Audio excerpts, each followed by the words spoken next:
പൊന്മുടിയാണ് guys. അടിപൊളി, ഒരു രക്ഷയില്ല. ഭയങ്കര മഞ്ഞാന്ന് വെച്ച് കഴിഞ്ഞാൽ ഭയങ്കര മഞ്ഞാണ്. ഇപ്പോഴാണ് വരേണ്ട സമയം. എൻ്റെ കൂടെ വന്ന ആളെ തരി കിടക്കുകയാണ്. ഇവിടെ ഒന്നും കാണാനില്ല. ഇവിടെ എവിടെയോ വന്നിക്കൊണ്ട്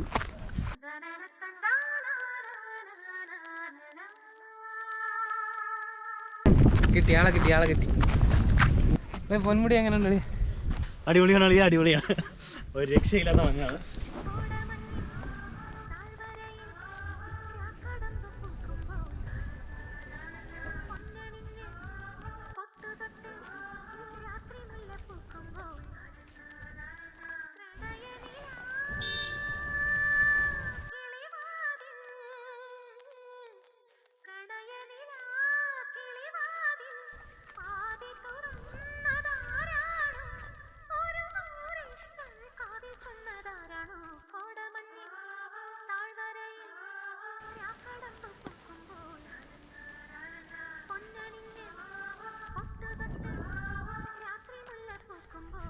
പൊന്മുടി വീണ്ടും സെറ്റായിരിക്കും.